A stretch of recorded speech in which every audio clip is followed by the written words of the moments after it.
By the year 2267, the Earth's ecosystem has broken down so much that it is no longer safe to live on. People now live in overcrowded space stations that circle the Earth. Those who had enough money to get away went to the planet Rhea, where they can start over. Laura wants to go to Rhea with her sister, so she became the crew doctor on the cargo ship Cassandra to make money. It will take 4 years to get to Station 42 and another 4 years to get back. So, the crew will go into cryosleep and take turns staying awake for 8 months, one person at a time, to keep an eye on things. Laura sends her sister Rhea one last video message before she leaves. It will take a few years for Rhea to get the message when Laura boards the Cassandra. Captain Lara, Officer Lindbergh, the system administrator, Yahida, Porf, and Suchi are the first people Laura meets on the crew. Decker is a sky marshal sent by the government because the radical Neil Ludi group machine strikers have been attacking ships lately because they don't like people living in machines. After bombing a few stations, their leader,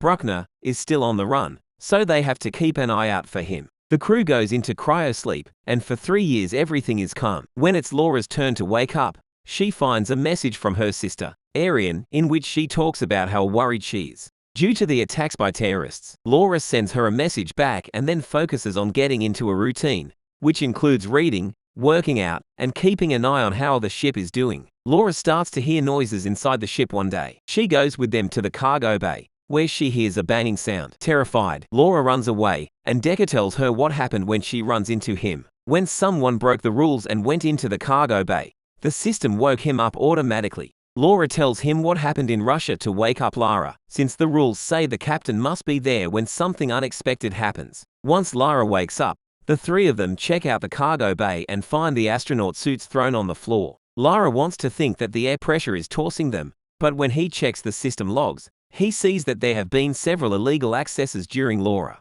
After that, the three people put on their gear and go into the containment area. They leave a metal plate at the gate to keep it open. They went in different directions to look for clues, and Laura climbed up to an area with dangerous, narrow bridges. Laura suddenly notices that something is falling. It's Lara Decker. Laura went to check on him right away and found him unconscious. At that point, the plate starts to bend and the gate starts to close. So Decker picks up Lara and runs with Laura to get out of the house before they get locked in. By the time they get out, Lara is already dead, and no amount of CPR can save him. Since this is an emergency, it's time to wake up the whole crew. Following the rules, Lindbergh becomes captain and gives out tasks right away. Yohida has to look at the logs to see if anything strange has happened. Lara's body needs to be dissected by Laura, and the gate needs to be fixed by Porf and Vasi. Laura confirms that Lara died when he fell during the autopsy. She also finds out that one of his eyes is fake. She and Decker hook the eye up to the computer and check the lacrosse last recording. To their surprise, Lara finds an open containment unit with a biohazard warning on it.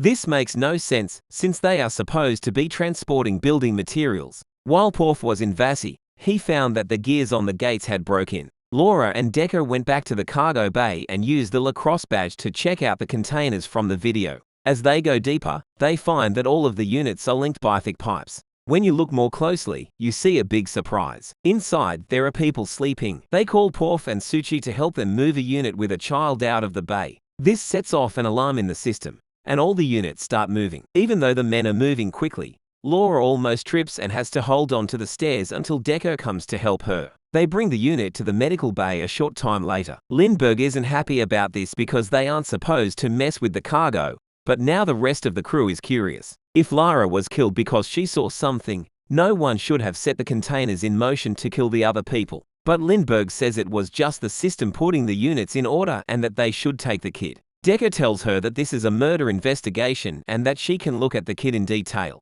The scan shows that the child is in cryosleep, but the tank is in the way of her machines, so she can't find out anything else. Laura asks Decker for help, and while they wait, he uses a special program to open the digital lock on the unit in a few minutes. Decker kisses Laura after she tells him about her sister in Rhea. While this is going on, Lindbergh asks Yoshida to look into Decker because he thinks something is wrong with him in the cargo bay. Porf and Vasi start to hear strange sounds coming from. Once the box is finally opened, Laura takes a closer look at the girl and sees something she's never seen before. A perfected virtual reality connector in the girl's spine. Decker wants to disconnect her, but Laura won't let him because he might hurt her brain in a way that can be fixed. Decker finally gets it and asks Laura to keep this a secret. So far. After that, Laura sends Arian another message about what she found and how long it takes for messages to get there. Yahida tries to get into Decker's file, but she is blocked. 20 minutes later, Laura is surprised to get a message back from Marianne so quickly. She isn't sure what is going on. She talks to Decker and asks him why he wants to keep secrets and why he knows how to open the units. Decker doesn't answer. Instead, he kisses her, and the two of them end up making out. A few hours later, Lindbergh calls everyone to the deck and tells them that Yahida found out that someone had been messing with the cryo chambers. It turned out that Decker had been woken up often, but Decker just said that it was his job to check on the ship from time to time. Lindbergh thinks he is the Lara killer and tries to arrest him, which makes Decker try to fight back. Yoshida and Suchi were able to beat him,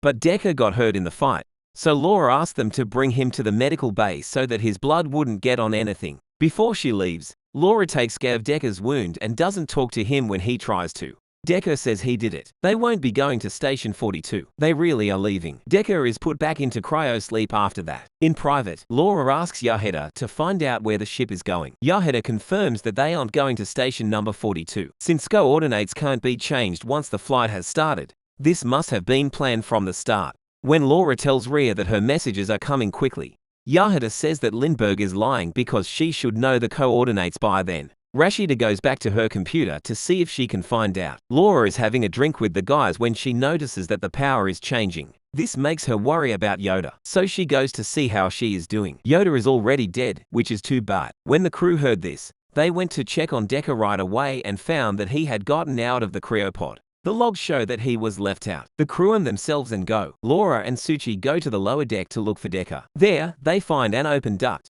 which makes them think Decker got out through there. Vasi goes to the other side of the vent while Laura climbs this side, and she finds a secret room full of. A man suddenly attacks her, and as they fight, Laura shoots him. A closer look shows that this man is the terrorist Bruckner, and there's a box with his things nearby. Laura finds pictures of the machine strikers developing natural resources, and she finds out that Decker is part of the group. There is also a tablet with a video showing that the machine strikers are growing food on Earth thanks to greenhouses and cleaning their own water. So you don't have to leave Earth, all they have to do is try to clean it. Then Suchi tells Laura something that shocks her. They saw. When everyone is back on the deck, Lindbergh gives orders. The guys hit Decker to get him to say something. Decker says that Rhea is just a simulation and that the people in the containers are being used as neural units. The government is lying because if people knew that some parts of Earth are once again habitable, the whole system would fall apart. Decker says B. Bruckner went crazy and killed Lara, but he doesn't say that he killed Yahida.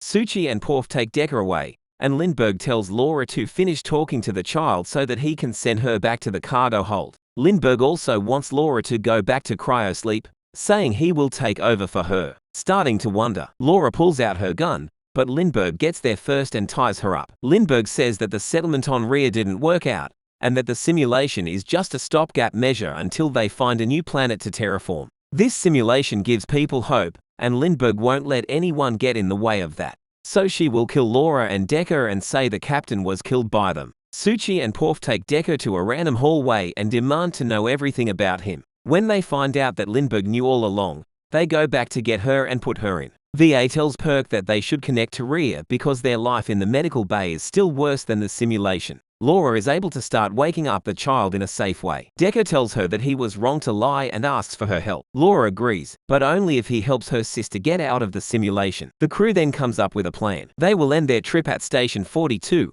which is where the simulation is kept. So, Decker will hook up Laura to the system so that the truth can be sent to Earth. They will then blow up the. Decker and Laura spend the next few days alone together, and Decker tells Laura how nature has taken over everywhere on Earth. When they finally get to station number 42, they delay the delivery of the cargo. This gives them 30 minutes to carry out their plan. Laura finds out that the child is awake and wandering, so she has to quickly take her back to her room to keep her safe. Porfin's and Gooch's secret work against the plan in secret because they want to connect to Rhea and need Lindbergh's to do so. Suchi burns his hand getting the cryoliquid out of the tank while Porf changes the time it takes to unload the cargo from 30 minutes to 10 minutes. Next, they use the badge to get into the units and get to people out of the simulation so they can take their places. Lindbergh wakes up as the system gets ready for the delivery protocol. Decker goes on a spacewalk to put the explosives on the station's antenna before he goes looking for Ariane's container. Laura quickly finds it and decides to join him. However, her suit starts to break down, and Decker has to catch her before she drifts away. Decker tells Laura that the units can't just be turned off because the people inside would die. So Laura asks to be connected to the simulation so she can meet her sister and send the message. At that point, the ship starts automatically delivering the cargo, so they only have a few minutes left until the ship starts. The way home, Decker connects Laura to Rhea, and Laura is shocked to find herself in the most beautiful forest she's ever seen, with Rhea and her kids in a house nearby. Laura cries because she has to ruin their happiness. She runs away into the woods and makes a recording for Earth that tells the truth about Rhea. Getting done right before Decker wakes her up to tell her something bad. Since Laura's jetpack cell unit is broken, Decker told her that she is the only one who can back into the ship. Laura doesn't want to leave without him, but Decker tells her that she needs to protect the kids since she is the only proof they have. The ship's thrusters start up all of a sudden, pulling the ship away from the station. Decker lets go of Laura with this push and drifts away into grieving but determined. Laura uses the jetpack to get safely into the ship just before the station antenna blows up. As the plane starts to fly back on its own, Laura goes to find the girl and runs into Lindbergh. Both women start to fight, and when Lindbergh grabs an axe, she breaks a gas tank by accident. Laura uses it to push Lindbergh into an airlock and trap her there. The airlock door then opens, and Lindbergh is thrown out into space. After that, Laura goes to find the child and finds her sitting still. The two of them start a new routine for the trip back, while Laura's message reaches stations on Earth and lets people know the truth. Make sure to subscribe and turn on notifications so you can see more videos like this. Thanks for coming to watch.